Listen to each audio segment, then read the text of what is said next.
Hello, everyone. Welcome to the latest Secrets of the Ring. We are joined today by the esteemed Al Snow. Thank you very much for joining us. Well, that's a new title for me, esteemed. I've been around so long that now I'm esteemed. Wow. We will start at the very basics. Okay. Yes. What qualities should a babyface have? Well, if you want to go through the very basics, we need to start at the very beginning. Let's do that. That is what a professional wrestler's real job is, because very few actual professional wrestlers realize what their real job is these days. A professional wrestler believes these days that their job is to have a good match or to entertain the fans, and nothing could be further from the fucking truth.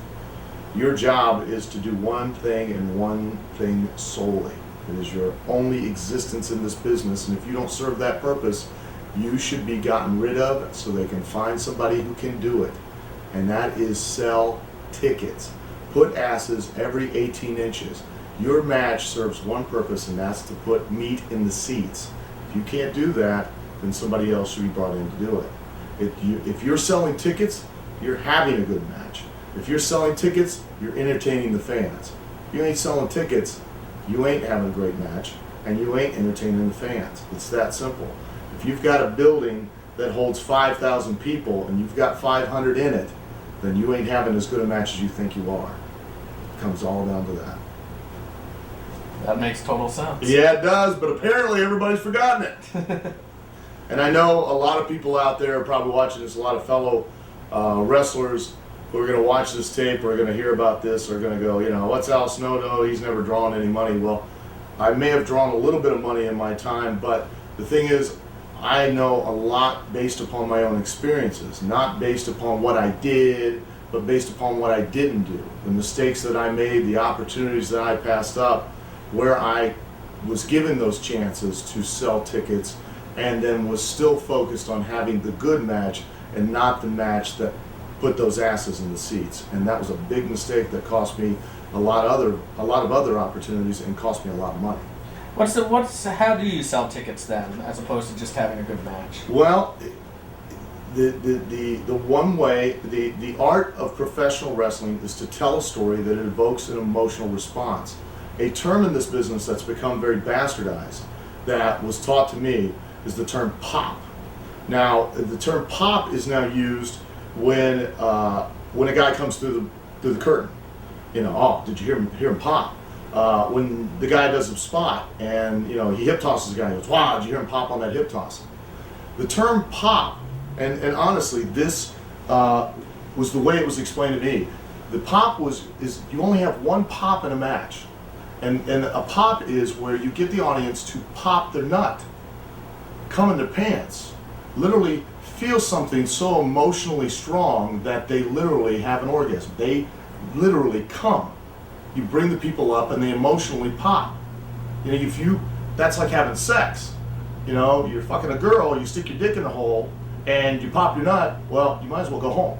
Because anything after that is just friction. It's wasted time, it's wasted motion. And if you come through that curtain and they pop, that's the highest point you're going to get them, then turn around and go back in. You've done your job. Your match, every match, is to start from nothing, work up steadily, like a roller coaster, bringing them up, bring them up, bring them down, bring them up, bring them down, but always higher until these people feel something so strong, and at the right moment, you take it home to where you've made an emotional connection. It's a biological fact that people or human beings only remember what they make an emotional connection to, especially a strong emotional connection. So emotions will sell tickets. Madison Avenue knows this. That's why big titty women sell beer, because let's face it, when you drink beer for the first time, it tastes like shit. But the reason everybody drinks beer is because of your emotions. That's why you drink beer, because beer pressure, or because you think if you drink beer, you'll get that big titty woman. And most of the time, it's because you're drunk and you think it's the big titty woman. When you find out she's big titty, but it's also because she's big everywhere else. And that's after you woke up with her in the morning and you want to chew your fucking arm off to get away from her. That's like Old Spice Sports Stick, the deodorant. That's why the commercial is literally a 30-second commercial, but it's 25 seconds of this hot chick in leather pants dancing, sweating her ass off, and for 3 seconds you see the deodorant, and for another 2 seconds you see the hot chick. Deodorant doesn't sell, but the hot chick sells, and then you make the relationship that, hey, if I use that deodorant, I'll get that hot chick. Thus emotion. Thus drives and sells the product. And the product in professional wrestling is wrestlers and the story they tell in the match. And their job is to go out there, tell that story, get the people emotionally connected to the story, and at the very end, at the very height of when you have orchestrated it, make them pop. They can pop their nuts so strong that they want to pay to come see you again. Not the fireworks reaction that most people get these days, which is ooh, ah. Because if you get that reaction, much like you do at fireworks displays, how many times a year do you need to see fireworks, Gabe? I got tired of them after the first time I saw them. Exactly. So do you want to get the ooh, ah? Or do you want to get people standing on their feet so fucking happy that you won that they want to charge in the ring and carry you out on their shoulders, or so pissed that they want to run in the ring and stab you in the fucking heart? Because those emotions are the ones that will force those people to take their money and buy a ticket to see you again. Either to, one, see you kick somebody's ass, or two, get your ass kicked. That should be your goal in every single match. And how do I know this? Because of experience. That was what I was originally taught when I first got in this business, and over the years, due to outside influence and stuff I forgot, or it got diluted, or I lost my focus, and now I try to go back and teach exactly what it was that I was taught from the very start. Because if there are certain things in this business that need to be carried forward, that have to be taught. There's certain reasons for certain forms of etiquette, there's certain reasons for certain forms of behavior, there's certain reasons for certain forms of psychology, because it's always been there since the carnival days. Simon Diamond and I always say the wheel is round. You're not going to reinvent the wheel. I don't care what wrestling group it is, I don't care what wrestling organization it is. Wrestling is wrestling. The wheel is still round. You can dress it up, you can put bigger tires on it, you can put chrome rims, you can put spinners. It's still, the fucking thing's still round. You ain't going to reinvent it. If by chance you do reinvent the wheel, then it's become something different. It becomes something different than a business, an industry, an art form that's been around since the late 1800s will cease to exist, because it won't be the same thing anymore. The reason that it survived for so long and is one of the only original American art forms other than jazz that every other country around the world has copied is because it's exactly the same thing as what it was when it first started. It might be fancier, might be more sophisticated, but bottom line, it's still the same thing that took place in carnivals. Now you mentioned basic psychology. Yes. Without, obviously we can't get into too many details on it, but what is the basics of the psychology that somebody should be going for? The basics of psychology are really three things. One, a heel's job is not to get over. And I hate to break this to you guys. I know there are a lot of heels out there that are looking to get over because they think that's what they're supposed to do, and they're looking to get that pop. That's not your job. If you're out there getting over, then you're no longer a heel. You've now become a babyface. A heel's job, his sole job, is to get heat. And the only way a heel can get heat is if he makes the babyface. A heel's job is to make the babyface get over. A heel's job is never, ever to get over. Never to get over stronger than the other guy in the ring, because if he does, he's become the babyface. A heel's job, in order to get heat, is to make the audience want something. It's the old, and when we've all done it, you've got something that somebody wants, you go to hand it to them, and you take it away. You all done it, right? And what happens? You hand it to him, like a sucker to a little kid, and he goes to reach for it, you take it away. He starts to get a little excited. He wants it. The more you do that, if you do it too much, you'll get the fuck you heat, where you go to do this, and they go, fuck you, you're not going to give it to me anyways. Which is kind of strange coming from a 3 or 5 year old kid, but hey, it's an advanced society. Who am I to judge? But now if you hand it to him and you make him want it, and he's getting hotter and hotter, and at the right time you hand it to him and you give it to him, he pops. Why does he pop? You made him want it and you gave him what he wanted.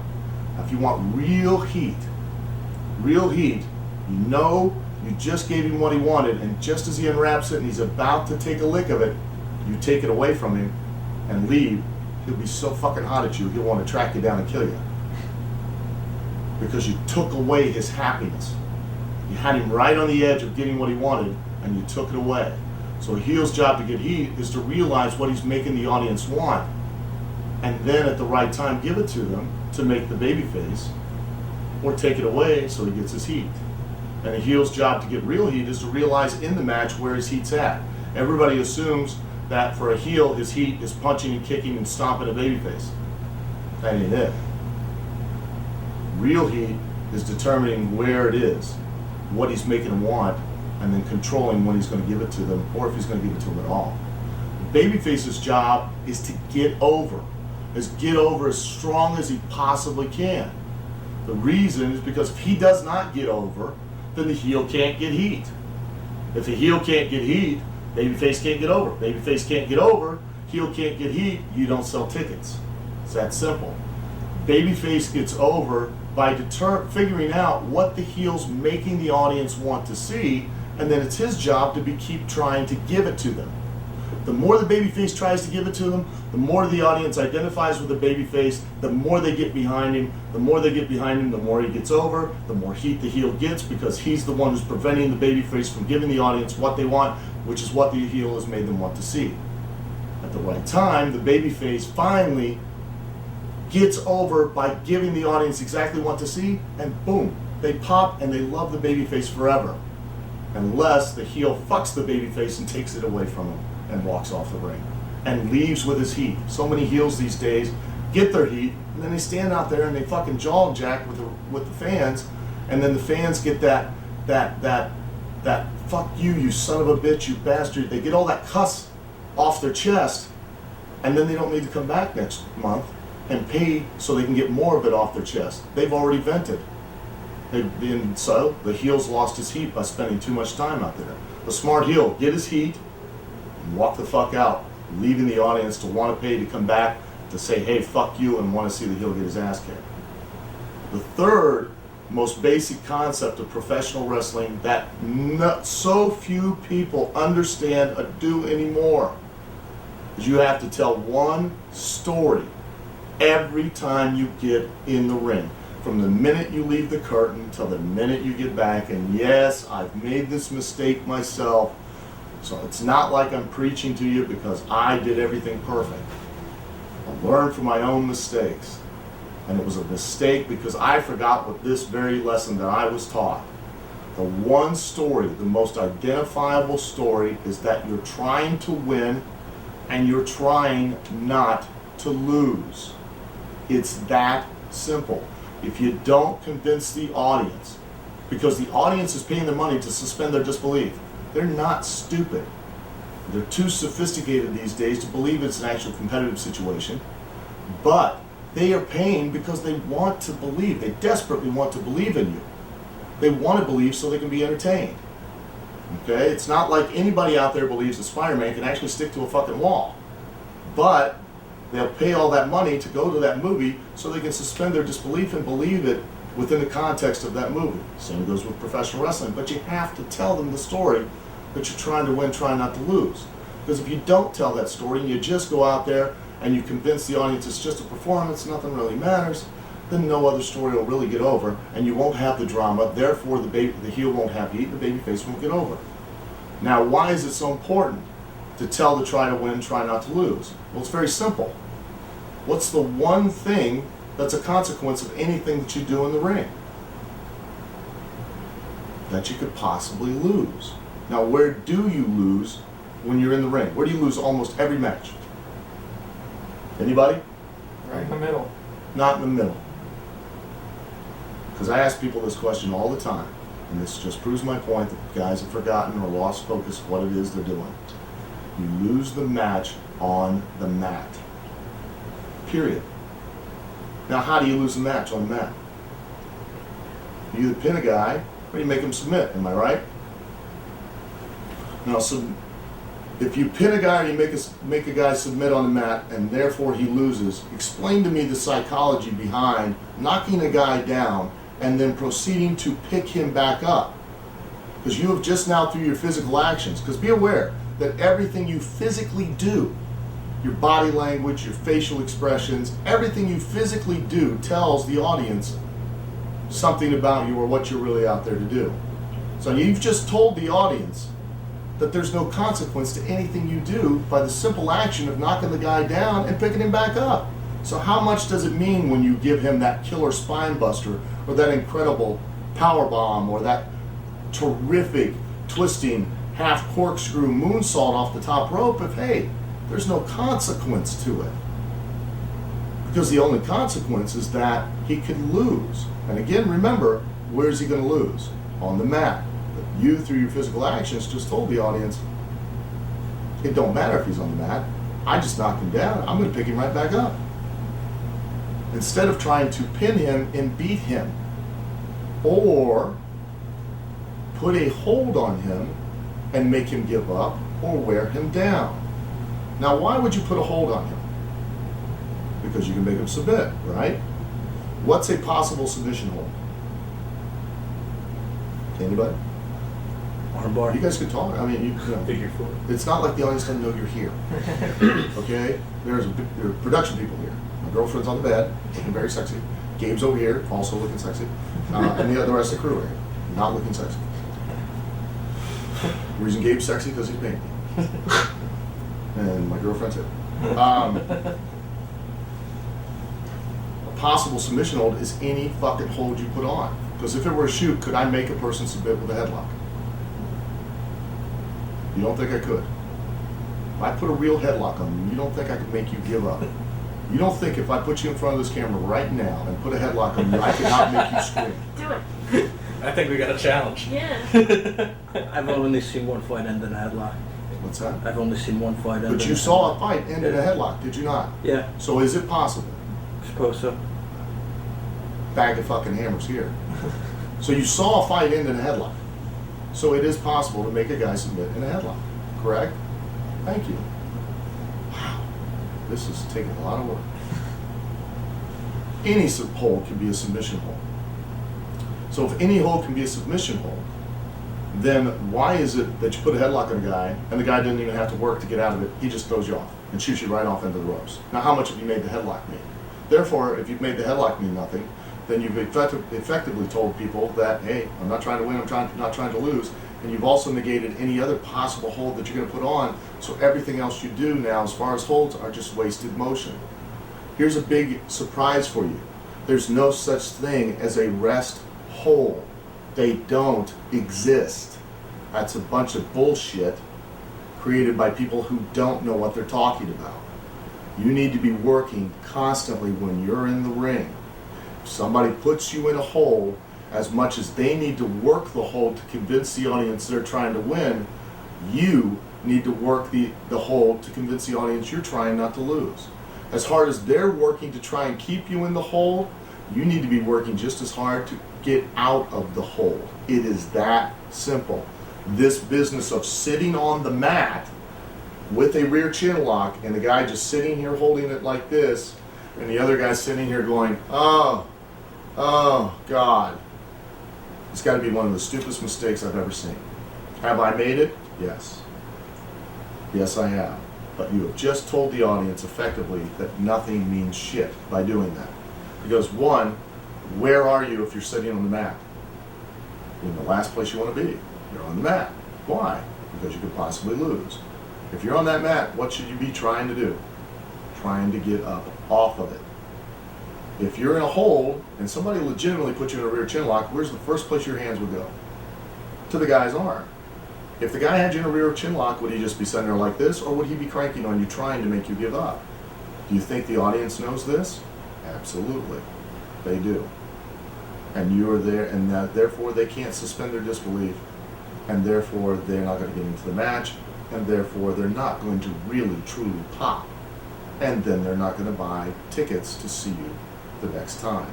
And therefore you're fired and I'll get somebody else. Comes right down to that. The only consequence to anything you do is that you can lose the match. So the only jeopardy a heel can put a babyface in is that the babyface can lose. The only jeopardy or consequence a babyface can fight from underneath and overcome is the heel putting the babyface in jeopardy of losing the match. And the only thing the audience really wants to see is the babyface to triumph and to beat the heel and thus win the match. But if you've effectively told them that it doesn't matter what you do throughout the match, then where are you going to get the consequence? Therefore, where are you going to get the heat? Therefore, if you don't get the heat, how's the babyface going to get over? Babyface doesn't get over, heel doesn't get heat, heel doesn't get heat, babyface doesn't get over, don't sell tickets. Simplest story. Try to win, try not to lose. The more you tell that story, the more you'll get heat, because why does a heel cheat? Heel doesn't cheat just because he's a heel.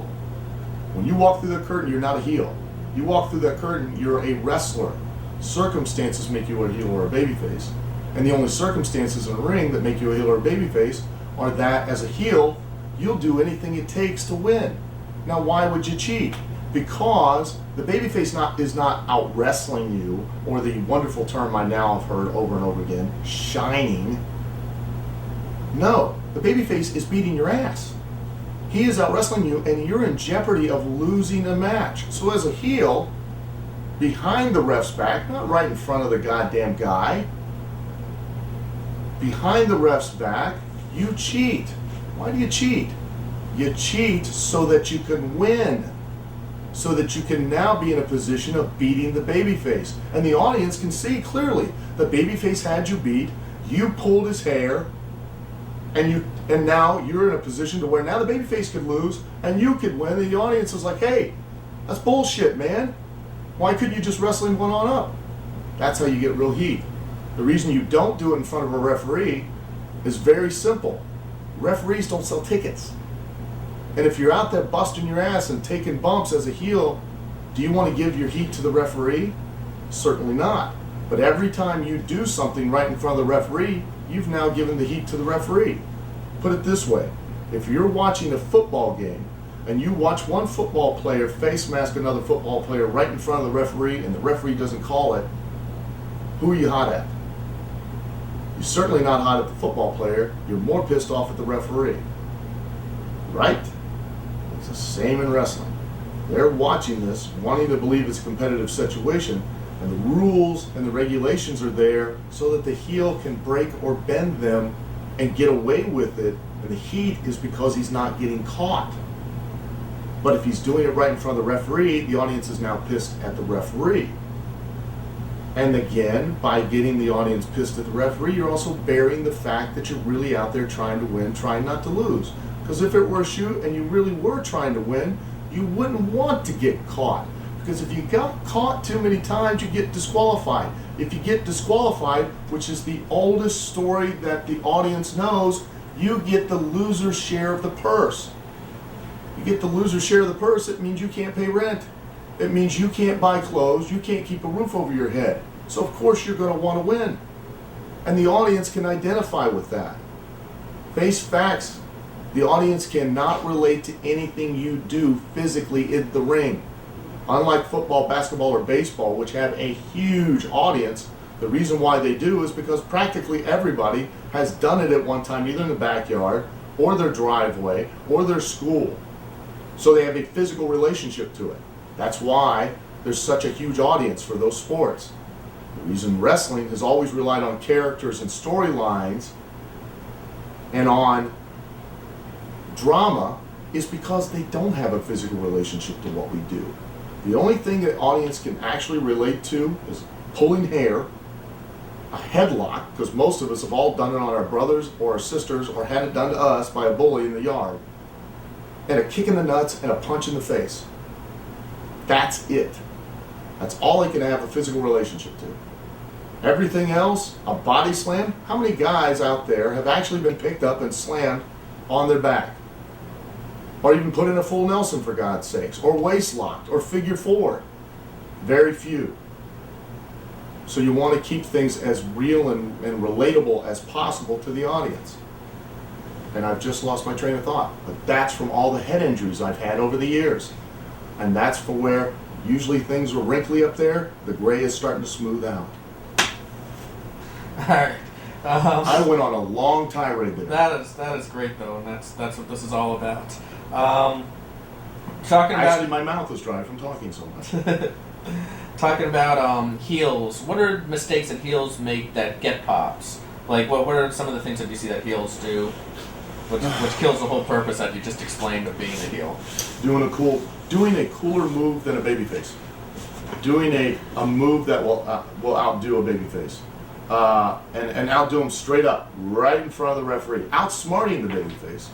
I mean, there's nothing wrong with a heel being a wrestler, being capable, being talented, but at the end of the day, the babyface is always either a step faster, a step smarter, which forces the heel to take the shortcut. And the heel's always going to take the shortcut behind the ref's back. It's a matter of just laziness that a heel will just out and out do it right in front of the referee. And they'll all say, well, you know, I don't have enough time.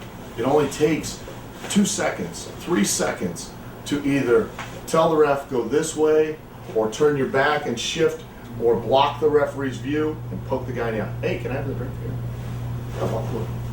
Thank you very much. Would you say that heels can do cool moves though, as long as it's not outshining the babyface? Absolutely. Heels can do cool moves. But it's all a matter of, it's not what you do. It's never what you do. It is always, and you have to get this through your fucking skulls. It is always when and why you do it. Circumstance, like I said, is what makes a heel and what makes a babyface. What gets heat, what gets somebody over. All about when and why you do it.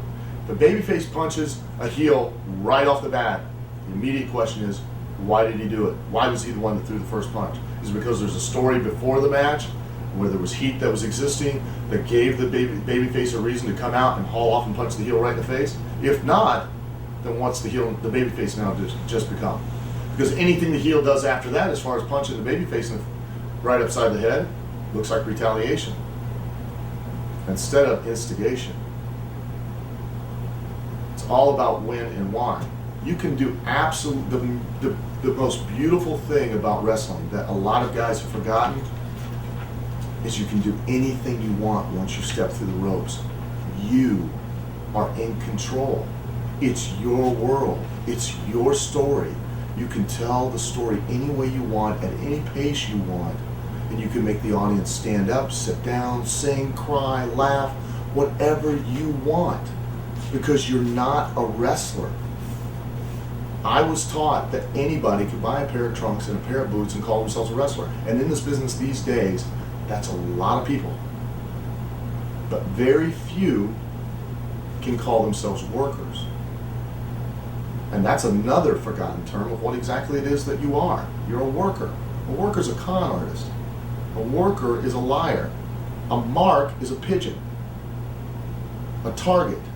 Somebody for you to work. Somebody to make them believe something and be brought in. Make them think they're going to get something and never deliver so that you can take their money. That's the name of this business. And is it wrong? Is it unethical? No. It is what it is. And you ain't going to change it, and if you change it again, it's going to cease to exist. It's that simple. It's all about when and why you do anything you want, anything you do. Guys can do anything they want. They can do any move they want. I am as appreciative of the incredible amount of physical talent that the athletes in this business have today. I have nothing against a heel or a babyface doing some of the most incredible physical moves I have ever seen. But do it at the right time, for the right reason, to get the reaction you want. Don't just fucking do it so that you get the, ooh, that was great. Because I'll tell you right now, that does not sell tickets. And if that don't sell tickets, you serve no purpose in this business. Period. No ifs, ands, or buts about it. Promoters, and I think you'll back me up on this, Gabe, promoters from the local guy who's running the independent show, build up to Ring of Honor, to WWE, all invest their time and their money and their effort in you for one reason: to exploit you so they can make more money. It is not because they're a philanthropic organization, and I know that's a multiple syllabic word, but that means charitable, to where they're just going to pay you to go out there and have to do what you like to do. They're paying you in the hopes that you're going to draw them a bigger house. so that they can make more money. So that if they make more money, they can run more shows. So that they can book more talent, so they can make more money. So they can run more shows. So they can book more talent. So they can run more shows. And if you're the guy who's not having the good match, if you're the guy who's showing up to these shows and is selling tickets, if you're the guy who's putting asses in seats, then how much more valuable do you become on that card than anybody else there?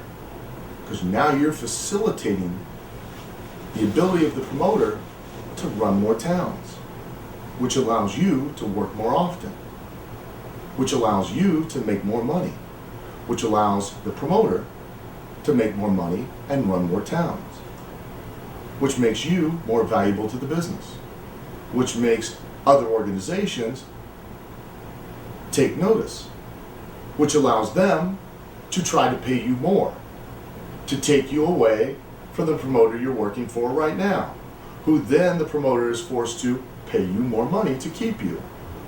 And if he can't, you go to the other promoter, who then can pay you more money, so that he can make more money, so he can run more towns, so that he can book you, so you make more money, so you work more often, so he can run more towns, so he can make more money, so you make more money, and you work more often.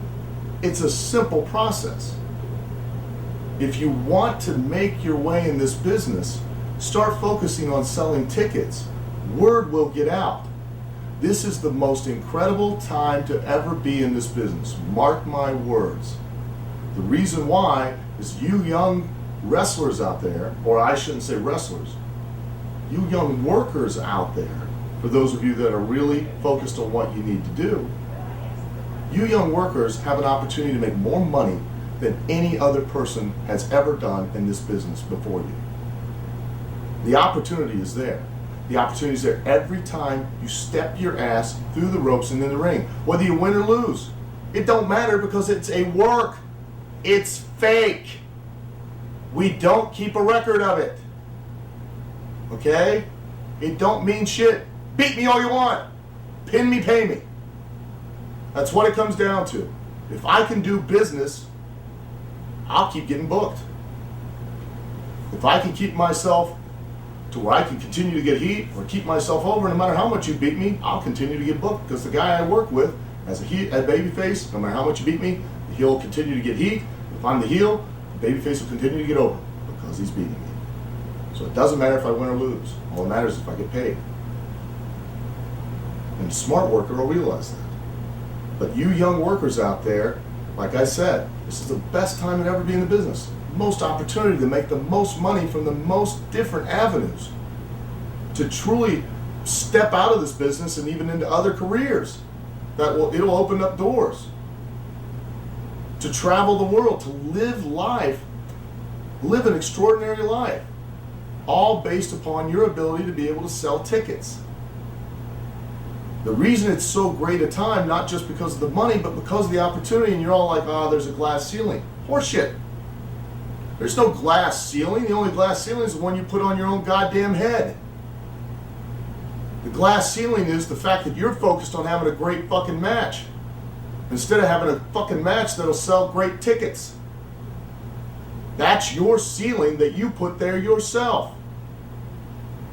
Telling people that you don't get an opportunity. And I am just as bad as the rest of you, because I was just as stupid and had my head just as far up my own ass. Because I used to be just as dumb and just as ignorant and blind. And said the same thing. Because I had forgotten to realize that every fucking time I got in that ring, every time I had an opportunity to have a match, to do business, to sell tickets. No matter whether I won or lost, no matter where I was on the card, I had the opportunity. And I wasted it because of the fact that I was focused on the wrong thing. And I would claim the ceiling, and I was underutilized. Brother, every time you put in the goddamn ring, think of it this way. And Jim Cornette, God bless him, Jim Cornette explained it to me best, and nobody else ever has. Think about it like this. If you're on Raw, how much does 30 seconds for a national commercial on Raw cost? let's say it's $10,000 for 30 seconds. Now, I would imagine it's probably a great deal more than that. Would I go out on a limb for that, Gabe? I would guess. I would think it is, don't you think? So how much is 6 minutes? Well, for the mathematicians out there, that's $120,000, am I right? So at $120,000 for 6 minutes, your 6 minute match just cost Vince McMahon $120,000 over and above what he's already paying your ass on a downside guarantee, over and above what he's paying for all of the backstage crew, over and above what he's paying for rent on the building, over and above what he's paying for advertising, to all of that, to give you that opportunity for you to have that 6 minute commercial. That 6 minute commercial for you to make a connection with that audience that will make them pay money to see you. Now, do you think at $120,000 a clip, Vince wants you to go out there and have a great match for 6 minutes?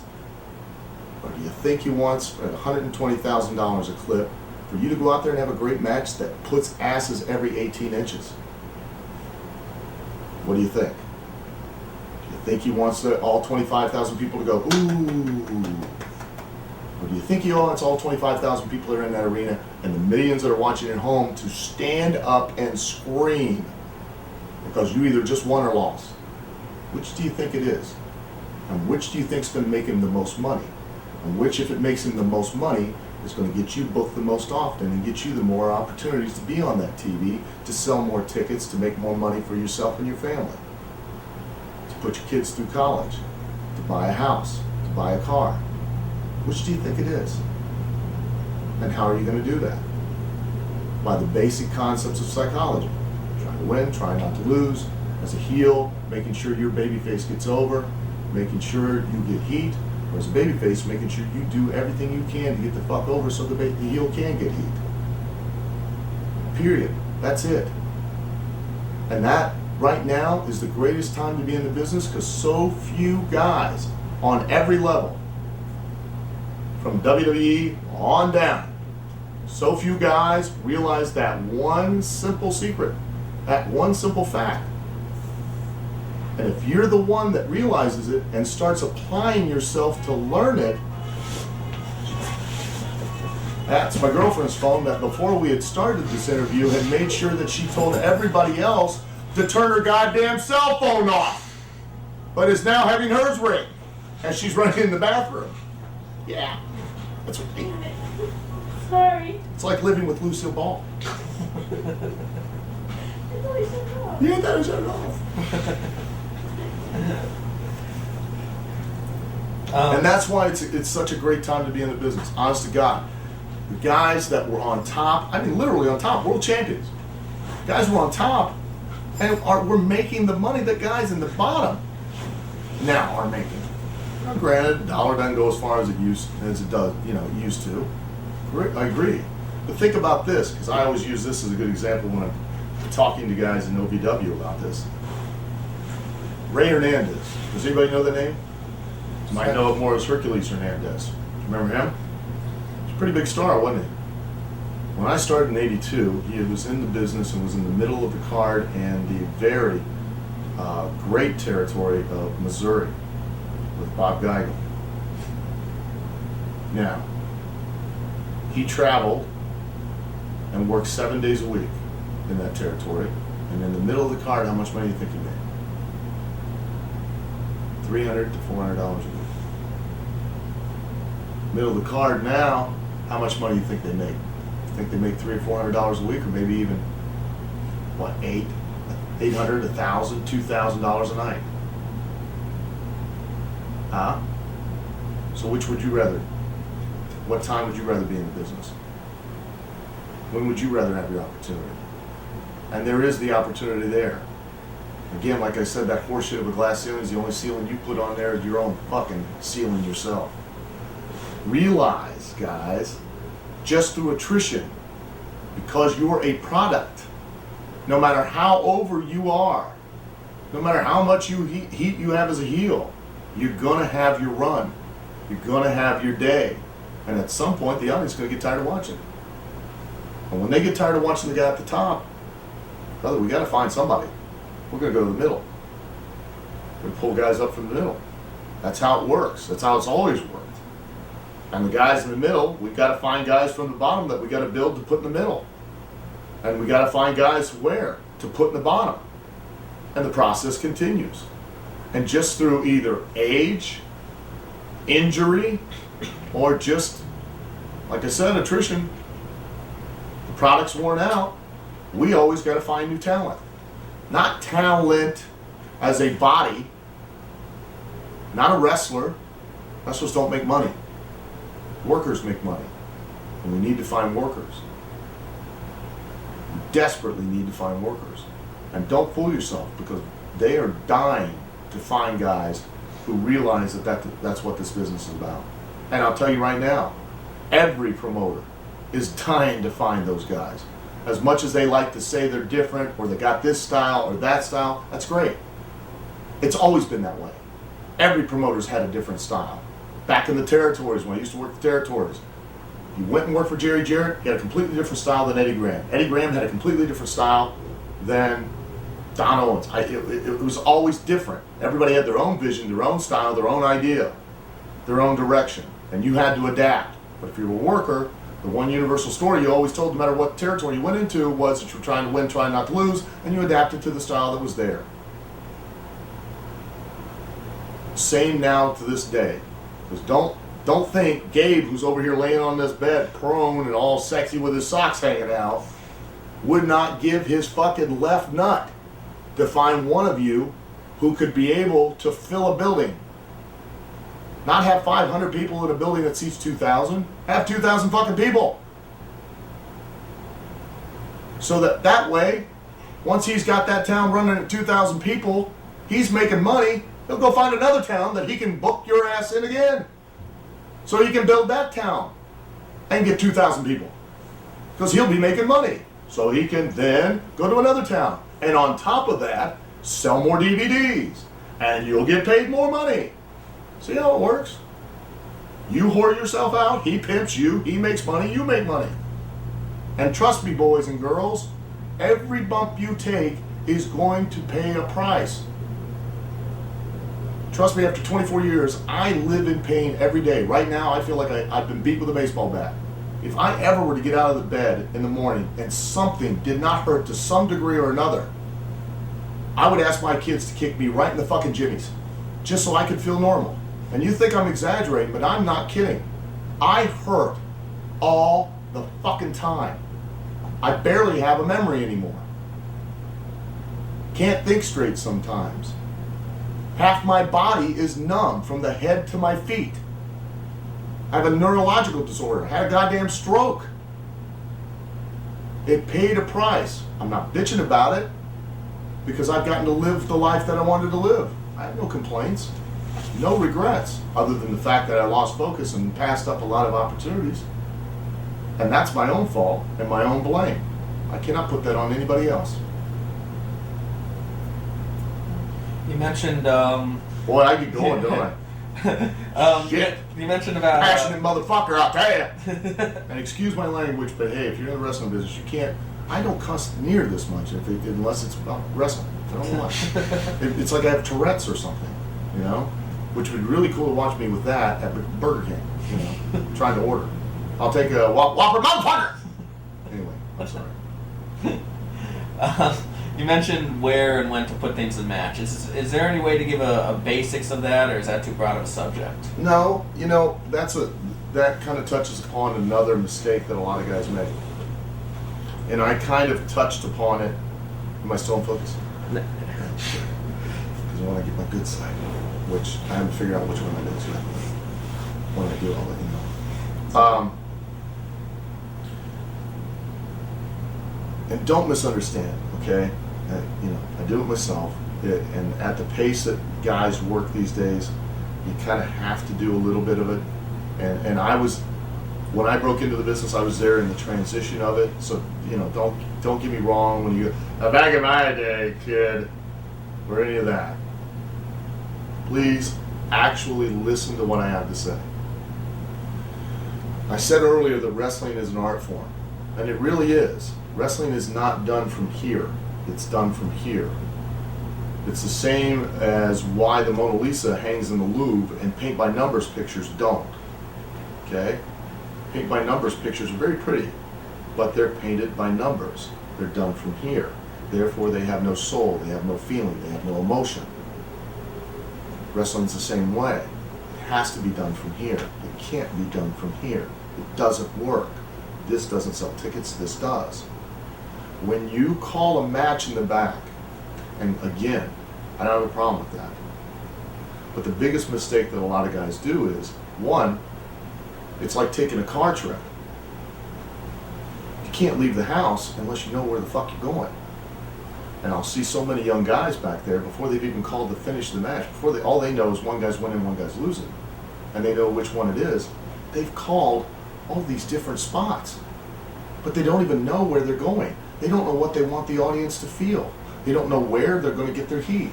They don't know where they're going to get the babyface truly over. All they know is that they want to have a great match, so they start calling all these spots. Well, that's like getting out of the house and just driving. You don't know where the fuck you're going. You got to figure out your destination, and then you make your route. The same in a wrestling match. You got to figure out where you're going to go. Now, I don't have a problem with you calling anything you want. You can call as much as you want. But if you call it with the understanding that if it comes up, if it fits, if it suits what you're trying to do, if it's the right thing at the right time, then do the spot. If it don't fucking do it. I don't care what you call. Don't do it. Because as much as you think that was a good match because everything you called in the back came off the way you wanted it to come off, it sucked. Unless that audience wanted that to happen at that time for that reason, and they understood it and related to it and went along with it, and you got them to pop at the moment you wanted them to pop, it don't matter. It's paint by numbers. It's not from here. And you literally, what happens is, you're calling spot A, B, C, D, E, F, and G, and then the finish. You literally, what you're doing is as you're performing spot A, and tell me if I'm wrong. Anybody can write me, email me, call me, I don't care. You can argue this point with me as much as you want. But as you're doing spot A, you're so preoccupied with trying to remember spot B and not forget it, that spot A has no feel to it, no emotion, no passion, no reason behind it. It's just performed. So it doesn't mean a whole lot. It doesn't really connect with the audience. Not to mention, we don't even know if you really did it at the right time, or did you create the circumstance for the spot in the first place? You just did the spot because, goddamn it, we called it. Therefore, did we really get any heat out of it? Did we take the audience the direction we wanted to go? Don't know. We called the spot. We've got to do it. That's all that matters. So as you're doing spot A, it doesn't mean a whole lot. Well, how much do you think spot B is going to mean if spot A doesn't mean a whole lot? Because now, the reason you're doing spot B is because of what happened in spot A. But if it didn't really connect, if it didn't really mean a whole lot, spot B means even less. Spot B means even less, and C, D, E, F goes even further. It's like taking a ride from Dayton, Ohio to Louisville, Kentucky. I know I've got to literally pull out of my driveway, turn left on Jackson Road. I've got to make another left on Frederick. I got to go down to Frederick. I got to take a left on 40. I got to go down to the on-ramp for 70. I got to take a right on there. Go east on 70 to 75. Go south. Go south on 75. Cross over the Ohio River. Go into Kentucky. Go down 75 to 71. Take 71 south. Take 71 south to 264. Get off 264. Follow that to Bardstown Road. Get off the Bardstown Road exit. Make a left. Make a left, go underneath 264, go down to Hikes Lane, make a right, make a left at Shepherdsville Road, go up over the overpass, make a right into Tocor Lighting Sign, and go to the Danny Davis Arena. My finish. Thus, I've called all my spots. You guys call all your spots, and that would be like me going out, making that left, making that other left, making the third left, getting on I-70, going to 75, and hey, I get on 75 and the road is torn up and there's a barrier there. And I go, you know what, fuck it. I said I was gonna go 75 south, I don't give a damn. Run right through the fucking barrier and I'll just keep driving. And just the car is getting beat to shit, doors are flying off, tires are popping, but I said I was gonna drive 75 south. Instead of taking an alternate route, going a different direction, cutting over, back up, going north on 75, catching 70, going 70 west, and then taking another route, going all the way over to Indianapolis and going 65 south down to Louisville. Instead of taking a different route, I'm still going to get to Louisville. Might take me longer, but I'm going to get there, and it's going to be a so much more pleasant trip. But calling stuff in the back, we've called it. Doesn't matter what happens in the ring, we're going to do it. Doesn't matter if it's the right thing at the right time. Doesn't matter if there's anything if we've created the circumstance for the spot. Doesn't matter even if we're going to come out of that spot and it makes sense to go into the next spot. We've called it. We're going to do it. The worst example of this that I've ever heard, and you know, I won't say their names, but they were twins, and they were in OVW for one night. And they had a match, and this was such a prime example of this. But they had a match, and it was not a very good one. In fact, it was the drizzling shits. And the reason why it was the drizzling shits is because they did everything they called. Didn't matter where it was or what it was. To the point that twin number one got in the ring with a babyface, hooked him from behind. Twin number two proceeded to run at the babyface. Old spot, babyface ducks. Twin number two strikes twin number one. Oh my God, allowing the babyface to make a big comeback on twin number two. Well, that didn't happen. Twin number one grabs the babyface. Here comes twin number two. Babyface ducks, and hey, what a surprise, so does twin number one. Both of them duck as twin number two whiffs both of them. Twin number one immediately stands erect, kind of looks around like this, and then throws himself back, as if he were struck anyways. Laying prone as if he were JFK and just took a bullet to the head back and to the left, and Jackie O is reaching for his splattered brains. To the point to where as the babyface is making a comeback on twin number two, they had to kick the dead body out of the way. Now, when I spent several hours trying to explain this mistake to the twins, one of the twins told me, and I don't know which one because they look exactly alike, that it was the wrong twin who grabbed the babyface.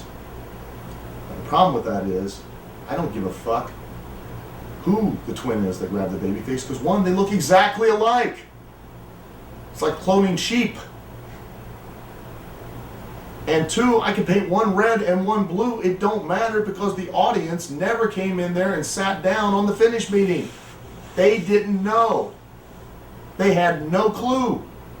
But we had to do what we called. Paint by numbers. Instead of doing what was right, the right thing at the right time, we had to do what we called because goddamn it, we called it. So it was all done from up here. And therefore, almost killed the town. And that's bad business. And why is that bad business? Because this is a little thing about etiquette that a lot of people have forgotten. Does anybody even understand why we shake each other's hand? You guys want to give it a try? Anybody really know, Gabe? Trust, respect. Trust is one thing, but what respect? Because this pisses me off to no fucking end. You don't respect me just because I've been in the business for 24 years. You don't respect me because of that. You respect me because you can't make any money without me. And you know what? I can't make any money without you. No matter how over a babyface I might be, I can't draw a dime unless I have a heel who's just as strong in the heat. I don't care how much heat you have as a heel, you can't make money unless you've got an over babyface like me or anybody else. Austin McMahon, Hogan, Piper. When the business has been its hottest, why has it been its hottest? Because babyface is over, and there's a heel's got equally as much heat. That's how you draw money. And so it goes. Because the babyface can't get that over without guys to make him as he goes. So he can't get over and be on top of the card. He don't beat me. So why does he shake my hand? Because he thanks me for doing business. And I thank him for doing business and getting over. And should I be jealous because he's a guy that we're all going to try and make? Because he's the guy that's hitting it? That he's the guy that's going to get the run? No. Because right now I'm making $100 a night. He's making 500. We get this motherfucker over, he'll make 5,000, but I'll make 2. Now, do you want to piss on his parade? And do you not want to get him over so you can continue to make only a couple $100 a night? And he can still make more money than you? Or do you want to get him over and make money? That's why you respect each other, because it's all about doing business. Because none of you can do business without each other. That's why you all thank each other. That's why you all shake each other's hand. That's why you thank the promoter, because without the promoter running the show, you can't make a living. Without the guy across the ring working with you and actually doing business, neither one of you can make any money. Because all it takes is one guy to fuck up and kill a town. And if he kills the town and you think that's not a big deal, you kill a town, that's one less town that you have to work. That's one less town that you have to make money. That's one less opportunity to get out there and draw. And that's one less chance for you to be able to feed your family and send your kids to college and have a nice house and have a nice car and have nice clothes. All because one guy didn't do business and killed the fucking town. That's why you show appreciation to each other, and that's why you shake each other's hand, and that's why you respect each other, because you all need each other, because you all live together and you all die together, you all make money together. That's why you shake each other's fucking hand. Not just because one guy spent 6 months longer in the goddamn locker room than you. Yes, you respect him for that, because without him being there and doing the things he did, you wouldn't have a locker room to be in. But you also, he respects you just as much, because if you weren't there, he'd have nobody to beat. If he ain't got nobody to fucking beat, how's he gonna get over? Or how's he gonna get heat? Something that I've heard a lot about is transitions, which seems Okay, pretty what's a tough. transition? What happens in between the spots? Okay, and what happens in between a spot? Well, it depends on the guy. No, it don't. Or he gets in position for the next spot. Yes, exactly. Fuck that! Bullshit! I could take my dick out and piss all over each one of you that say that. What's a fucking transition? Please explain that to me. Please. I don't understand that concept at all. You're probably going, why? I'll tell you why. Because what are you out there trying to do? Win match. Try to win, right? So what would be the natural transition between a fucking spot? Why does a spot even happen? You want to go for the win. Hello! Right? Let's say that I've got you in, I don't know, an armbar. Okay? And I've been working on that armbar. Now while I'm working on that armbar, what am I working on that armbar to do? Make you give up, right? I'm supposed to be, I think. If I'm trying to make you give up, what are you supposed to be doing? Trying to get out of it or get me off of you, correct? And why is that? So that you don't give up, therefore lose, right? Am I off base here? So, here comes our spot. Our spot is you drop to the knees, hip lock me, I take the bump, you hit the ropes. Now why don't you just hit the fucking ropes? So that you could get some momentum, use your body weight so that as I come off the mat, you can shoulder tackle me and knock me down. Why are you trying to knock me down? Because you're going to knock me down on the mat to hopefully stun me and possibly put me in a position to where now you can grab me in a hold or pin me and beat me. But being the wily, cagey veteran that I am, juice there. I fucking drop down out of the way. You, with your own momentum, get carried over into the other ropes. And I, being the very capable, athletic, astute wrestler that I am, as you careen off the ropes, fucking arm drag you and grab the hold back again. Thus, the magical transition. Because now I've got you where I want you, down on the mat. And I've got you back where I want you, and that's in that arm hold that I was just working on, but I've got it cinched even deeper. And I've got you close to where now you might give up, thus lose the match. So therefore you've got to do what? Fight harder to get up off that mat as quick as you can, because you're in a position of losing the match, and get away again. So that once you get away from me and you get loose one more time, how much does it mean? How much more does it mean that you've gotten away from me? Because the audience wants you to get away from me. But now, as you go to fight me off, you throw me and you hip lock and you do the same thing. And as you go to hit the ropes, I'm not going to let you get away. I fucking grab you by the hair and snatch you down.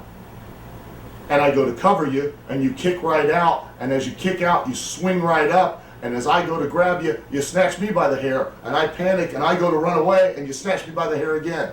Hey, what's that called? Could that possibly be a transition from one spot to the next? And thus, were you not telling the most basic and simple story of try to win, try not to lose?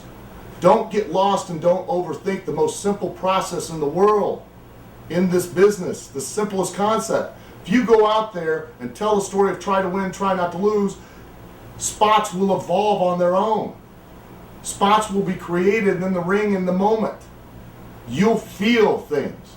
Things will happen and will be so much better than anything you could have called in the back. Not to mention the things you called in the back, you'll put it in the right place at the right time, and they'll mean even more.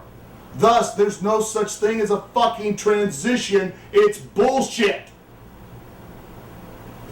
And you can think what you want. Who's this fucking guy? What's he know? Hey, don't listen to me. You're right. What do I know? And you may know more than I do. Or I may have enough experience to realize the mistakes I made. Not saying that I did everything right.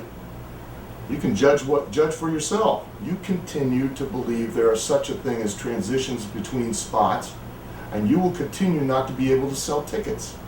And then, of course, as you continue not to be able to sell tickets, your reason for existence and purpose in this business will cease and you'll go away. And how do I know this? Because I've spent 24 years watching people like yourself come and go. And no matter what you say about me, I'm one of the few that have made a living in this business for 24 years. See if you can do that. Whether you like me or not, you have to respect me for that. No matter whether I've just been a job guy or not, I've still been able to feed my family to one degree or another by doing this thing that we all love. So I must know something. Now, what do you think of the whole, I guess, the X division, for lack of a better example? Because that's more the boom, boom, boom kind of stuff. Well, what's your opinion of like that kind of style? I like that style. The only thing I don't like about it is the psychology of it, because there is no psychology of it, because they don't tell the one story of try to win, try not to lose. Case in point, pay-per-view match. The goal to win the fucking match is to grab the letter X hanging from the cables. Am I correct? Am I off? Anybody, tell me, scream, yell, tell me I'm wrong. Grab the X, you win the match. Am I right? Please, yes or no? Yeah. Yes. The reason I ask this is, did it or did not happen that in an X Division match on a pay-per-view, there was a snafu with the prop and the X plummeted from the cable to the middle of the ring? And instead of some motherfucker going, hey, I'm trying to win, and dove on the X, everybody stopped, turned, and looked to the back and got hot because it fucked up the next spot they were going to do. Because they don't have a transition anymore. Am I right? Or am I lying? Yes or no, guys? That happened. That happened. So what did they just effectively do? That were in that match, what did every guy just effectively do? Tell you it's fake. They just shit on the business. And they just killed the fucking town, which was the entire country who was watching the pay-per-view. Where'd you go? Because all you had to do was suspend your own disbelief realize you were out there no matter what the division of name is and what the style of the match is, you were out there to win. And when the X fell, the guy that was supposed to go over, dive on it. Hello? What would have been the worst thing that would have happened if Johnny Sausagehead would have dove on the fucking X? Which would have given the heel, who he was going to work the program after the match, the reason to do what? Kick the shit out of him! Which would have given them what? Heat! But instead, you shot it all right down the fucking toilet. Because there was no transition. There was no way to get to the next spot. There was no way to do what you called to get to the finish. Which the finish was what? Grab the X. I tell people all the time, work the gimmick of the goddamn match. Every match, the gimmick is always try to win, try not to lose. But if it's a dildo on a pole match, what's the gimmick of the match? How am I, what have I told the audience by hanging the dildo on the pole? That by getting the dildo, I can win the match. Right? Right. Simple concept. But how many times have you seen the dildo on a pole match and guys spend 20 fucking minutes working and never once going for the pole? Never once touching the dildo. Thus, totally telling the audience through their physical actions that, hey, I'm not trying to win. I'm not trying to lose. I should go out there and the first thing I should fucking do is punch you in the fucking head, and the minute you take a bump and go off your feet, I should be heading for the pole. Of course, I'm only going to get 2 or 3 steps and you're going to stop me. And the minute you stop me and you bump me and I go off my feet, where should you be heading? To the pole. Because the minute we go out there, our job is to convince the people that that is important, that that matters. That's how we're going to win.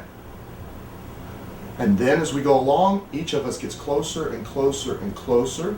Of course, the heel, through dastardly deeds, gets even closer, gets the upper hand. And of course, the audience now wants to see what?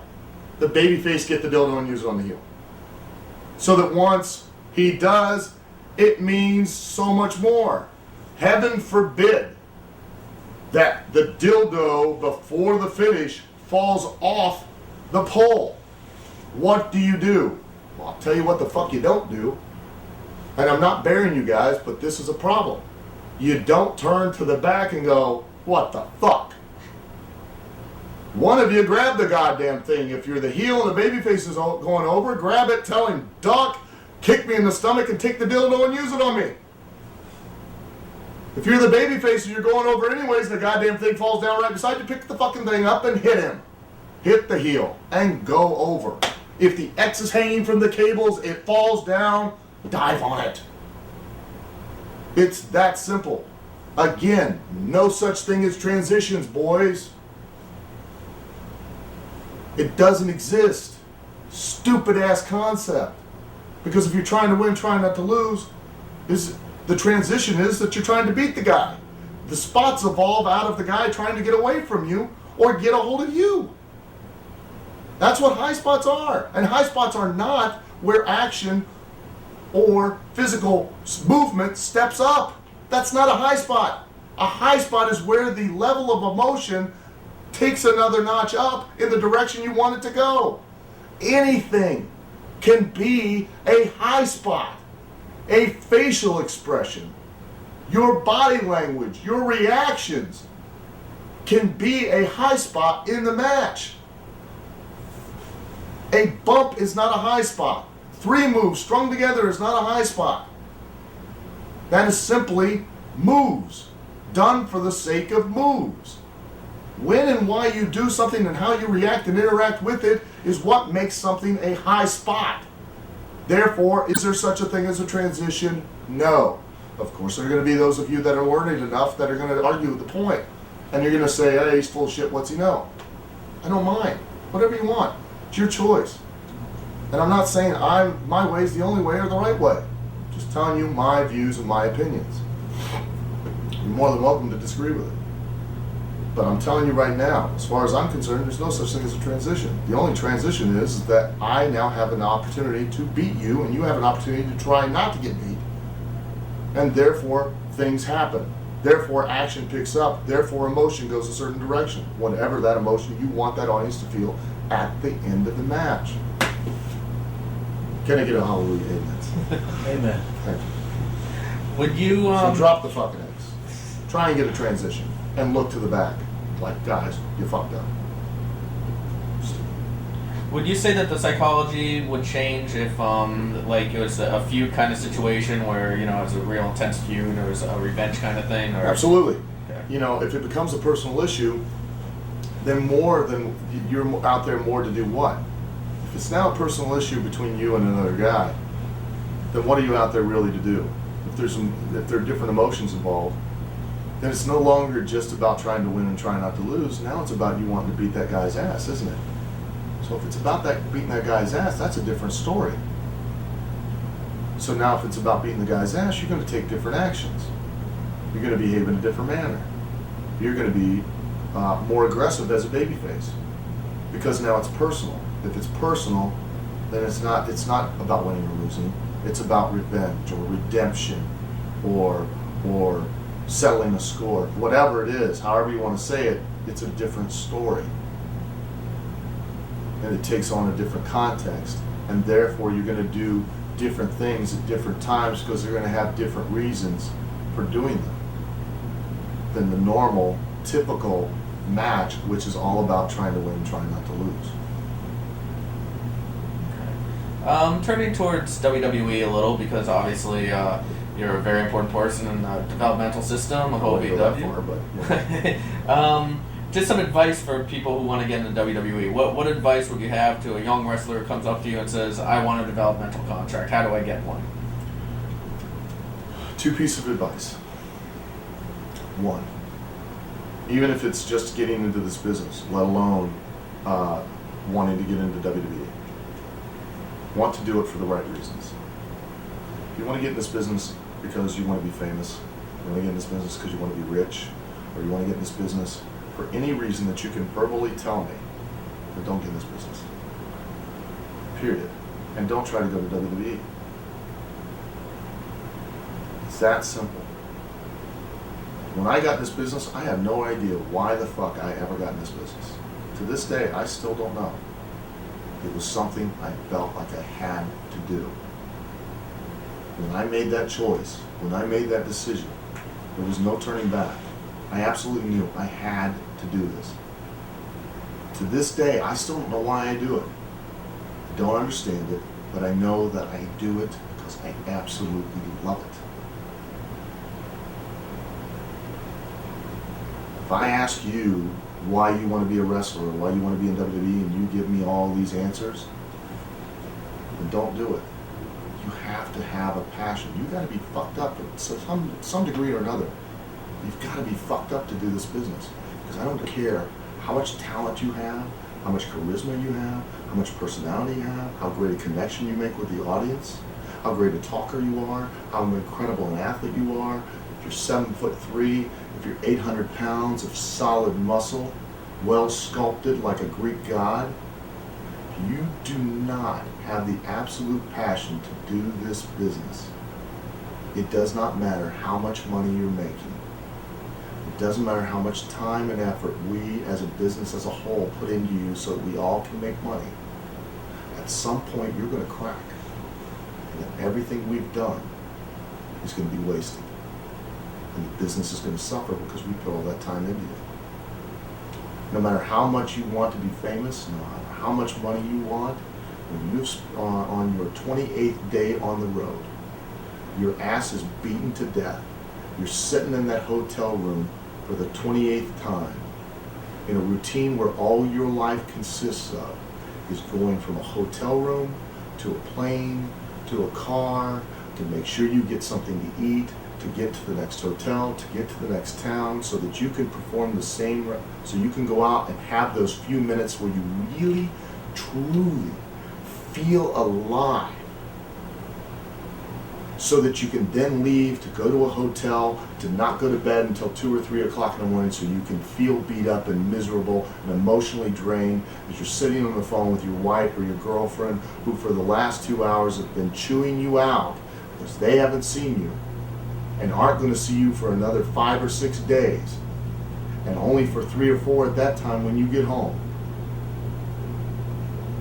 so that when you get up the next morning, so you can continue that routine that you've done for the last 28 on the few hours of sleep you get each night. Now, all the money in the world, all the fame ain't going to mean shit. And you're going to crack, and you're going to go home. And as you go into business and you want to be in the WWE is going to mean that they're going to invest more time and money in you. They're going to invest more time and money in you. There's going to be more pressure on you. There's going to be more pressure on you. There's going to be more days on the road. There are going to be more moments like that. If you absolutely don't feel like you have to do this, then don't. Go home. Don't waste your time. And don't waste ours. If you want to be in the WWE, the secret to being in the WWE, and I have said this over and over again, is learn to sell tickets. Learn to sell tickets. Know what your job is. As a heel, to get heat, not to get over. To make a baby face. Baby faces to get over, so you can help that heel get heat. So you both can sell tickets together. Realize that. The more you learn that, the more you adapt that, the more you perform that, the more you perfect that, the more they'll take notice of you no matter what size you are. No matter, because let me tell you something. No matter what you may fucking think, wrestling business is the most unbigoted business there is. They don't care what size you are. They don't care what color you are, what sex you are, what age you are, whether you're handicapped, whether you are physically, they don't care at all about anything other than your ability to sell tickets. That's it. That's all they care about. You could be 5 foot nothing and 100 and nothing, and if you can put asses in seats, I guarantee you Vince McMahon will book you all over the fucking planet. Don't lie to yourself and say, oh, well, they're not going to do that. Oh, yeah. Granted, they're going to look at bigger guys first because historically, WWE has always been a big man territory. Absolutely true. But does that mean that because you're black, because you're white, because you're yellow, or because you're a woman, because you're too skinny, because you're too fat, that they're not going to book you? No. If you know how to sell tickets, they'll book you, I guarantee you. They will give you every opportunity that they can give you to exploit you so that they can make money with you, so that you in turn can make money with them, so that in turn everybody can make money. That's how the business works.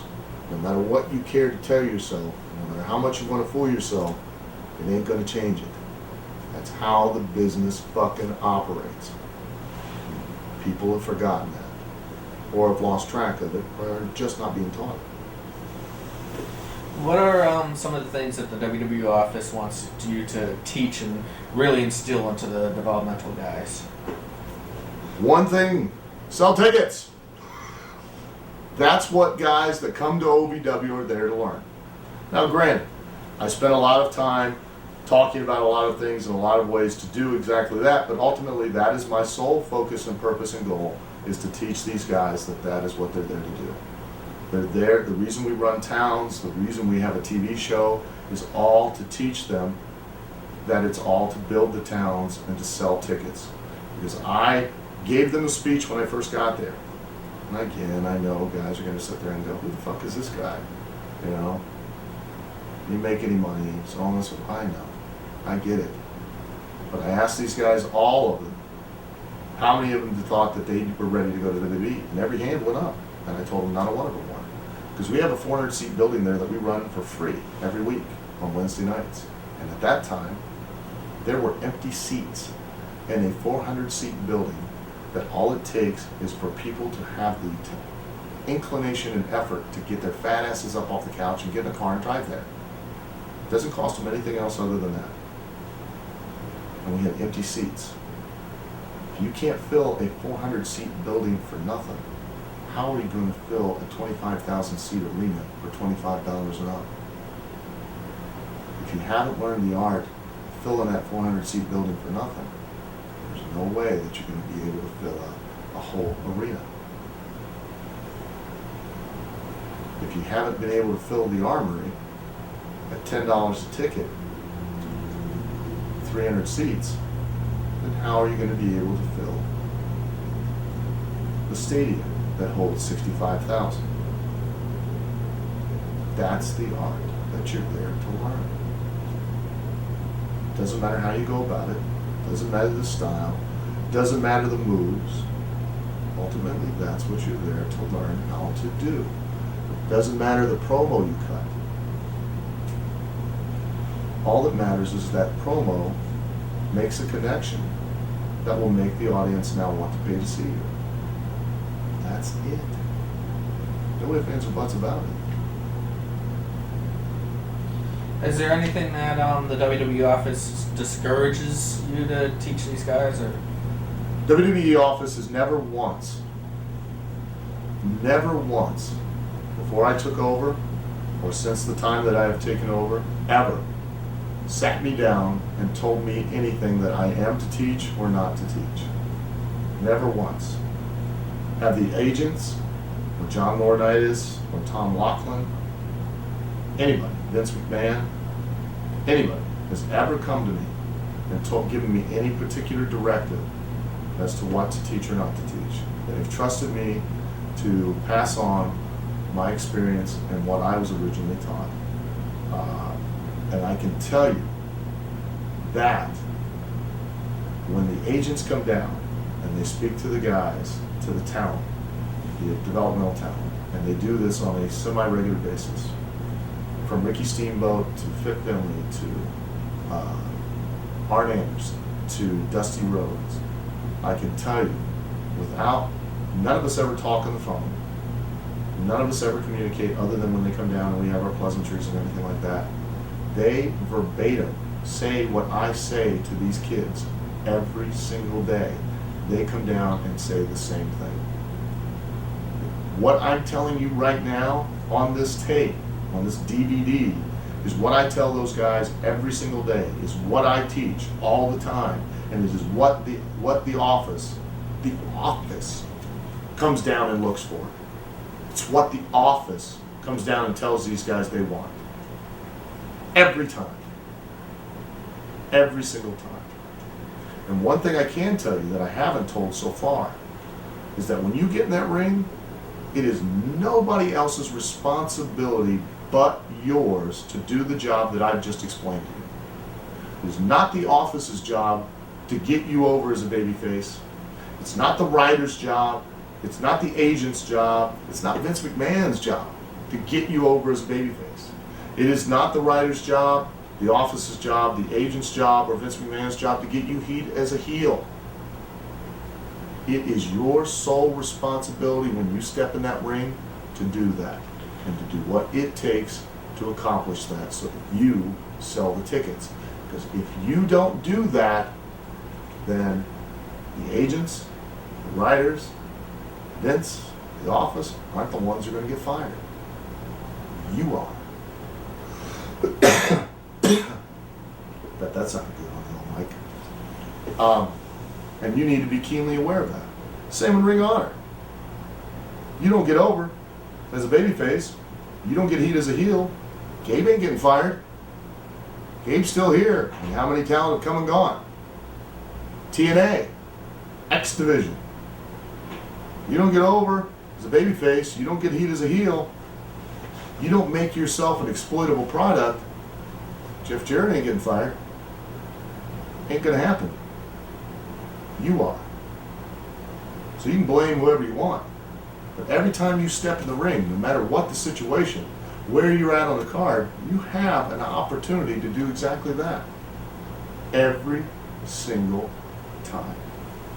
As long as you do business and you do business the right way, and you serve the purpose that you're supposed to do when you're out there, then you will do what you need to do, sell tickets, and you'll always have a job. And as long as you have a job, you'll continue to get those opportunities that when you finally hit upon the right thing, you'll be the guy that now everybody else in the locker room has to do the favor for and help you get over or get heat as a heel so that you can then draw so that they all can make money. That's how the business works. What advice do you have for somebody who really gets saddled with a terrible gimmick or really bad booking or in WWE's case, bad writing? And what would that be? Like, let's say like the Lance Storm when he had the boring gimmick. That's the one that springs right to mind. Or just something that's just terrible. There's nothing you can do with it. What is there that what is there that there's nothing you can do with it? Remember what I said. And hey, I'm just as much to blame. I've learned from my own mistakes. And there are some things that are just the wrong thing at the wrong time and ain't gonna work. But whose responsibility is it that when you do it, do you just keep doing it, or do you go and say, hey, this ain't happening. I ain't feeling it. This ain't gonna work this way. How about if I do it this way? How about if I tweak it that way? Is it your responsibility to do that? Or is it the writers? Is it the booking committee? Is it Vince's? Whose is it? Vince has a vision. The writers have a vision. A vision, which means they have an idea. It's now your job to interpret that and take it the way they want it to go. It doesn't mean it's carved in stone. It means that it's free for you to do whatever you need to do to make that work so that you can get what they want out of it. As much as it is not their responsibility, it's also not just solely their fault. Just because they come to you and they go, we want A, B, and C, and we see it going this way, now you got to kind of feel it. And it doesn't mean you have to do it exactly that way in the ring. It's now your responsibility to make it work. Think of a way. And if you can't, then tell them this ain't going to happen. Because either way, if you're afraid that you're going to get fired, you're going to get fired anyways because it ain't going to get over, it ain't going to get heat, because you ain't going to be able to do it, and ultimately you're going to go away no matter what. So what do you have to lose? You talked a little bit about locker room etiquette as far as like shaking hands go. What other advice do you have as far as locker room etiquette goes? There are a lot of unspoken rules because wrestling is not a verbal business. It's more of a business of feel, and it is also there are a lot of etiquette rules that are there and have been there for ages. From the carnival days, and they're there for reasons. One most important rule one piece of advice I can give anybody who is either new to this business or new to a locker room is the one rule that I was first taught when I got in this business. Whenever you go into a new locker room, sit down and shut the fuck up. It's that simple. Every locker room, every territory you have your basic etiquette that is universal through the business. But every locker room and every territory has a lot of little other rules. And the only way you can learn them is to go in, sit down, and shut the fuck up. You will learn more by sitting in a corner and listening and paying attention than you ever will by standing up and walking around the fucking locker room and talking. We used to call that a locker room lawyer. Because they just sit there and God gave you 2 ears and 1 mouth for a reason. It's twice as important to listen as it is to talk. The more you listen, the more you'll learn, the more you'll understand the rules of each particular locker room. The more you'll see the pecking order, the more you'll be able to work within that pecking order, the more you'll be successful. If you're a worker, when do you stop working? Never. You never, ever stop working.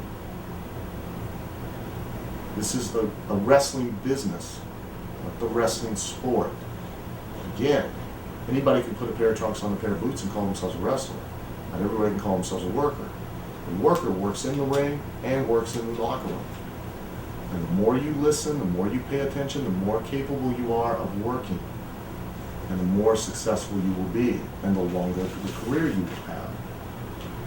That's the most important advice I can give you. I can sit here and give you tons of etiquette rules and don't do this, and don't do that, do this and do that. But ultimately, easiest way to handle any situation, find a chair, sit down, shut the fuck up. Shut the fuck up.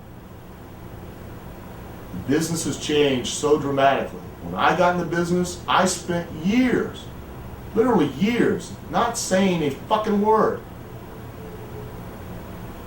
Because if I did, trust me, I regretted it. It was not my place. That was not how I learned. I learned by listening, by paying attention. That was real respect. Not just shaking somebody's fucking hand. Paying respect by actually paying attention and listening to somebody because they actually were there and had done it.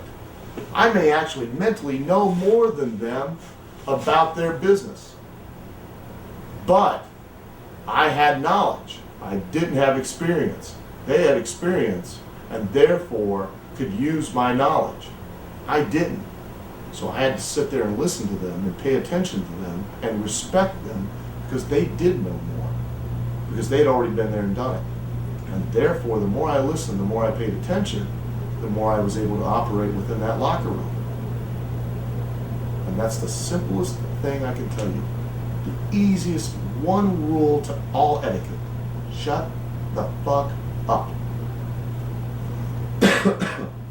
Coming from a guy who hasn't stopped talking for 2 fucking hours. Are there are there any stories that spring to mind? Maybe a funny story or something about somebody with bad locker room etiquette? You know, there are tons of stories, and you know, the business has changed dramatically from when I got in the business. In some ways, a lot for the better, and in some ways, you know, not really. You know, the paying your dues thing is thrown around a lot, and people throw that around and don't even really understand what paying your dues really meant.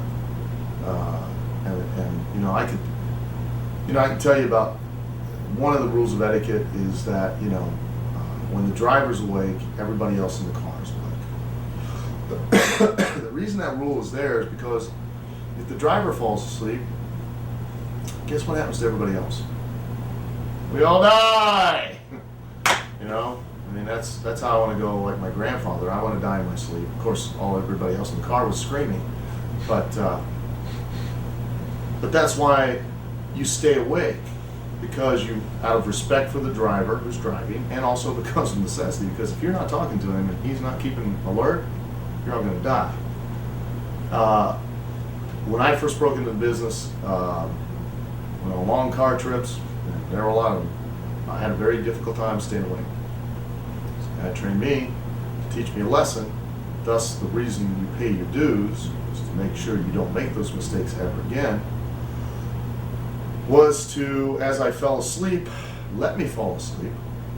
And as we were driving down the highway at a great rate of speed, waited until he saw a car with its flashes alongside the highway. And just at that moment, decided to yank the steering wheel and slam his hand on the dash as hard as hell to make me believe that he had just struck the car. As I woke in a start, almost pissing my pants, he's panicking, going, "Oh my God, oh my God." I said, "What happened? What happened?" He said, "There was a guy standing by the side of the car. I just fucking hit him." I said, "You're kidding me." He goes, "No, I hit him. I clipped him. I swear, he just moved out of the car. The car was right there." And of course, I can see the car in the back window. So it had to have happened, right? So I am totally convinced that he has just killed somebody. I'm about 19 years old, 20 years old. I'm now an accomplice to a hit and run. He tells me, I'm like screaming at him, "We have to stop, we have to turn around, we have to go back, we have to get help." I can't do it, we're too far down the road. They're gonna convict me, I'll go to jail, my family will have to live without me, they can't eat. What are we gonna do? You are never, he tells me, he looks at me and tells me, "You're never to breathe a word of this to anybody. If you do, so help me God, I will kill you."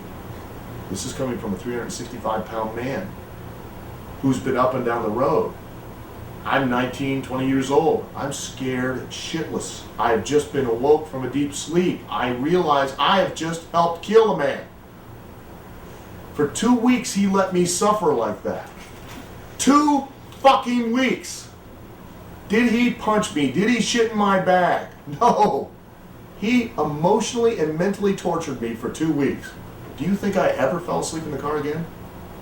No. To this day, we'll fly 24 hours on a plane. I'm like this. Wide awake. Can't do it. won't fall asleep. Taught me a very important lesson. I paid my dues. And I learned the reason for that etiquette of never falling asleep. It was funny now, but at the time, man, I was twisted up. And for about the first 5 years of my career, lots of stuff like that happened that twisted me up, seeing if they could crack me. Now, you might think that's cruel. You might think that's unusual. But it was necessary at the time. Because you got to understand, paying your dues was a necessity. Not like it is now, where it's like, guys pervert it.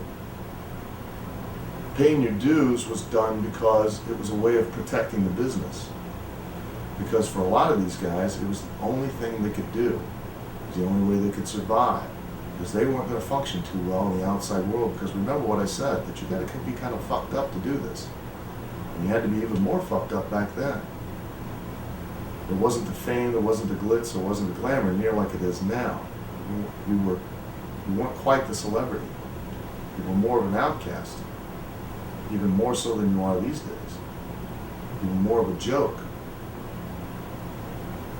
But you did it because you loved it. And you did what you did to the younger generation to make sure that they earned their spot. You see, in my opinion, these days it's too easy to get in the business. And thus, the business is becoming degraded. Nowadays, and it's not, I'm not trying to be from my high horse and sound pretentious. I'm just being honest. Back when I broke into business, there was not a proliferation of schools like there are now. There weren't any schools. In order to get into business, you had to find somebody, and you truly had to convince them to put at risk their livelihood, the way they fed their families. When everybody always hears me call the tough enough people my kids, they think that's a term of endearment. It ain't. I truly feel, because I owe this business so much, because it's given me so much, they're my responsibility. Just like the guy who trained me always referred to me as his kid, not because he's my dad. 24 years later, there are other people, old timers, who call him up and say, I saw your kid on TV today. I saw your kid say something. They'll watch this tape. Hey, I saw your kid exposing the business. And who do you think they call? They call him. Because everything I do is a reflection on him. And thus back then, when I broke into the business, he was putting at risk his career, his livelihood. Because if I were the shits, if I were disrespectful, if I pissed all over the business, if I killed the town, who do you think would no longer get booked anymore too? Him. So how hard do you think it was to convince people to be willing to break you into this business? And then once you got into the business, how hard do you think it was to convince all the other guys to allow you to stay in it? Because if you fucked up, because remember, it only takes one person to kill the town. You killed the town. You killed the town and an opportunity for all of them to do what? Make money so that they could feed their family and their kids. So they could put clothes on their back and a roof over their head. They didn't know what else to do. This was all they had. So how much were they going to protect it? And how much did you have to earn it to stay in it? Because respect was never given, it was always earned. And your spot, your place, no matter where it was on the card, was definitely earned and never given. Just like your opportunities. And that's changed dramatically in this business, and therefore, where a lot of mistakes and problems are still being made this day. That's why the etiquette was there. That's why it was so important. It was because of the fact that it only took one person to kill the town. But remember what I said at the beginning. The wheel's still fucking round. Rules still apply. That's why your most important rule is shut the fuck up and listen so that you can learn the rules, so that you can earn your spot and you can earn your opportunity, not expect it to be given to you. Because you don't deserve anything until you earn it. And you can say whatever the fuck you want. People can tell me, and they do all the time, I'll do anything to be a wrestler. I'll do anything to be in the WWE. And you know what I tell people all the time? We'll see. Because I'll judge you by what you do, not what you say. You can say anything you want to me. You can sell me all the time. I can't tell you. I wish I had $1 for every time a motherfucker walked up to me and said, I'll do anything to be in the WWE. Well, you know. And then when it comes right down to it, most of them don't. What advice do you have for someone who's being ribbed a lot? Don't sell. Never sell. Never put it over. Never ever sell it. You sell it, it's like blood in the water. It's like the sharks can smell it and they know they've got it, and if you sell, they're going to keep working you. And they're going to see now if they can crack you. If you give them an open door, you get their foot in there, you're going to see if they can drive it home, they can crack you, and you can go home. And if you crack, you don't deserve to be in this business anyways. Now, I'm not condoning every action. Believe me, I was the victim of a lot of it, even far worse than most of these guys could ever even imagine. Trust me, I was physically and emotionally and mentally fucked with for years. But I don't regret any of it. But I don't use it against other guys. I don't resent it. I'm not bitter about it. It's the way the business was. But there are reasons why this business, things are done in it, and that is so that you will earn your spot, so that you will show that you can handle the pressure. Because remember, we're all in this together. We live together, we die together, we make money together, we lose money together. And if all of a sudden we're going to do everything we can as a locker room to put all this time and effort in you, sacrifice ourselves, do the favor, put you over, get you heat, and just at that moment when you're at the point where the entire business is going to be lifted up so we can all make money, you crack. And you want to go play football. So we've spent all this time. And remember, every time I take a bump, I have to pay the price. So I've done all of that for you in the hopes that you'll bring up the houses so that we'll all make money. You've decided you want to go play football. So before I do all of this, I think it's right that I at least test you a little bit, push you, play with your buttons. See if you'll crack now before I do all that and bust my ass. So that you know, when you're right there, decide to go, I hate this business. I don't like the travel. I want to go home. Do us all a favor, go home now. This ain't a fucking hobby. This is a profession. And advice to you guys that are on the independents, treat it as exactly that. I have no disrespect whatsoever for any of you that don't have the lofty goals of wanting to be in the WWE, but do want to do this because it's a passion of yours, and you want to do it and have a family and have a regular job. God bless you. You're not the first. There were just as many back in the territory days who didn't want to run on the road, who wanted to have a normal life as much as they could and still do this. But you know what they never did? They never shit on this business and never treated it like it was a fucking hobby. They treated it as it was a profession. Because when you shit on this business, even on that level, you're shitting all the way up the ladder.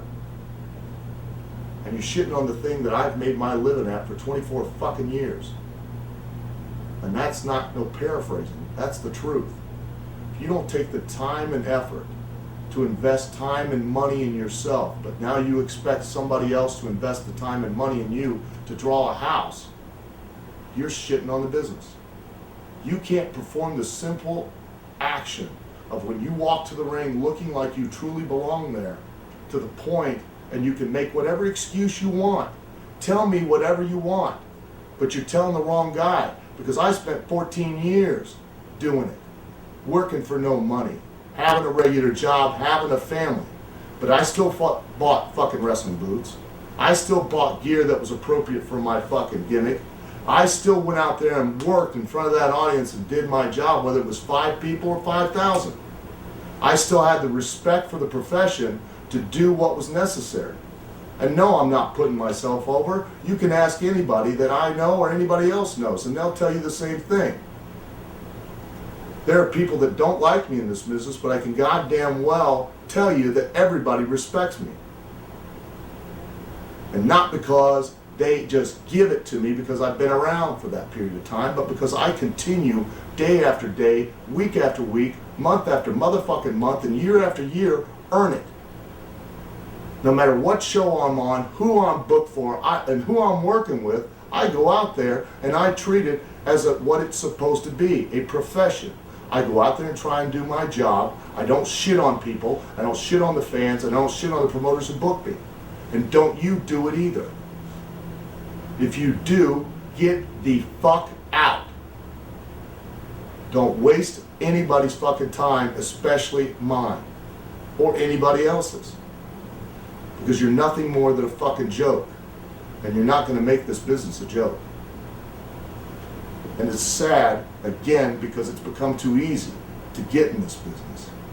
It's become a situation where a guy will open up a school and get a ring. Killer Kowalski has every reason, every right to teach people. He has the experience. But then you get a guy that's in his school and has been there 3 years and doesn't have the experience, but he buys a ring, he gets a building, and he starts training people. He starts training people, and there's a guy he's trained who's been there a year. He does not have the experience. He buys a ring, he gets a building, he starts training people. There's a guy there for 6 months.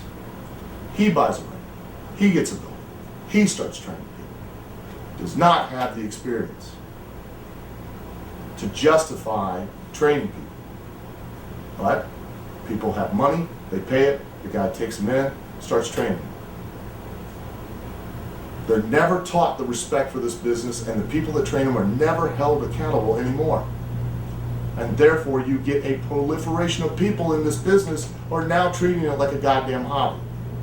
And therefore are shitting on the entire thing. Again, guys, if you're not going to treat this like a profession, you're not going to invest your time and money in yourselves, then go home. Don't waste your time and don't waste mine. Because I'm telling you, the boys all live and die together. And you are burying the way that I'm trying to feed my family. It's that simple.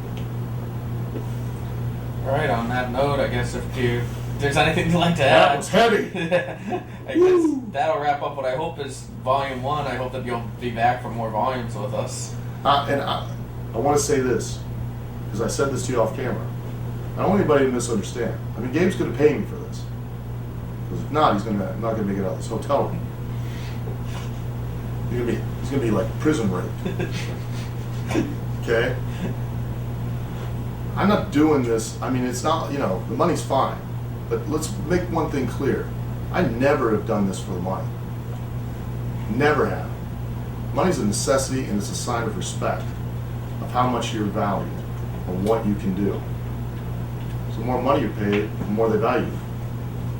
Okay? But I don't do this for the money. And I'm not doing this for the money. I truly love this business. I've loved every minute I've been in this business. Even the shitty times when I've wanted to give up and become a pro bowler. And trust me, I suck as a goddamn bowler. But I've never once, even when times when I was mistakenly bitter about this business, I still love this business. Why? Don't know. Never figure it out. But if somebody, back when I broke into this business, there were people that were around from the 50s to 60s to 70s, I had the benefit that those guys were right in the locker room and they literally passed those things along to me.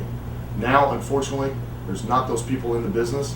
I'm one of the old timers, and so I'm using this to pass along what I was taught so that maybe you guys will learn and the business will continue to exist. And other guys will have opportunities to live a life like what I got to live. So please, go out there, bust your ass, sell your tickets, and have a great fucking time.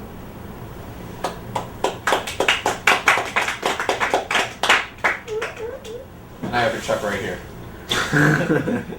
Yeah.